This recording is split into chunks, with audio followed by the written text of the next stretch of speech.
Hey guys, welcome to my loan care. आज की इस वीडियो में हम बात करेंगे एसबीआई लोन रिस्ट्रक्चरिंग के बारे में। तो सबसे पहले हम ये जानते हैं कि लोन रिस्ट्रक्चरिंग होता क्या है। ये एक प्रोसेस है जिसमें बैंक आपके लोन की टर्म्स एंड कंडीशन में चेंजेस करता है, क्योंकि किसी फाइनेंशियल स्ट्रेस के चलते आप टाइमली अपने लोन की रीपेमेंट नहीं कर पा रहे हैं।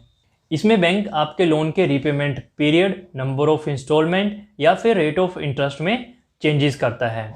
तो आज की इस वीडियो में हम डिस्कस करने वाले हैं कौन कौन एलिजिबल है लोन रिस्ट्रक्चरिंग के लिए, कैसे आपको लोन रिस्ट्रक्चरिंग के लिए अप्लाई करना है, रिस्ट्रक्चरिंग के कौन कौन से ऑप्शंस अवेलेबल हैं, डॉक्यूमेंट कौन कौन से रिक्वायर्ड रहेंगे, और लास्ट में अगर आपको अपना लोन रिस्ट्रक्चर करवाना है तो उसके लिए आपको क्या चार्जेस पे करने पड़ेंगे। तो सबसे पहले हम बात करते हैं कि कौन एलिजिबल है लोन रिस्ट्रक्चरिंग में अप्लाई करने के लिए। तो इसमें कोई भी इंडिविजुअल या एंटिटी जो 1 मार्च 2020 तक 30 दिनों से ज़्यादा के लिए लोन डिफाल्टर नहीं रही है, वो इसमें अप्लाई कर सकते हैं। इसके साथ कस्टमर को कोविड-19 के चलते किसी न किसी तरह का फाइनेंशियल लॉस होना ज़रूरी है। या तो आपको किसी तरह का जॉब लॉस हुआ हो या फिर आपकी सैलरी पहले से कम हो। अगर आप अपना कोई बिजनेस करते हैं, मतलब कि आप सेल्फ एम्प्लॉयड हैं, तो उस केस में आपकी जो इनकम है वो पहले से कम हुई हो, तो आप लोन रिस्ट्रक्चरिंग के लिए अप्लाई कर सकते हैं। देन नेक्स्ट है आपको कैसे लोन रिस्ट्रक्चरिंग के लिए अप्लाई करना है। तो इसके दो तरीके हैं। सबसे पहला, आप एसबीआई की वेबसाइट पे ऑनलाइन जाके सारी डिटेल्स फिल कर सकते हैं।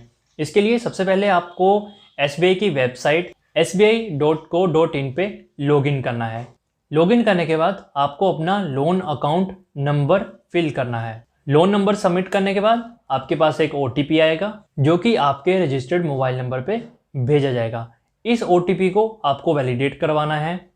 OTP वैलिडेट होने के बाद आपको अपने डॉक्यूमेंट्स या फिर इंफॉर्मेशन प्रोवाइड करवानी है। वो मैं आपको अभी वीडियो में आगे चल के बताऊंगा कि कौन कौन से डॉक्यूमेंट इसमें रिक्वायर्ड रहेंगे। अब डॉक्यूमेंट सबमिट करवाने के बाद आपको ये पता चलेगा कि क्या आप लोन रिस्ट्रक्चरिंग के लिए एलिजिबल हैं या नहीं। अगर आप एलिजिबल हैं तो बैंक की तरफ से आपको एक रेफरेंस नंबर दिया जाएगा।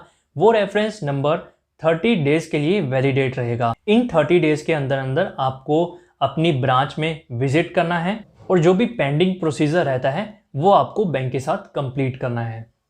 दूसरा ऑप्शन है, आप बिना ऑनलाइन विजिट किए हुए सिंपली अपनी ब्रांच में जा सकते हैं और वहां जाके अपना लोन रिस्ट्रक्चरिंग का सारा प्रोसेस कंप्लीट करवा सकते हैं। देन नेक्स्ट है, रिस्ट्रक्चरिंग के लिए कौन सा ऑप्शन अवेलेबल है।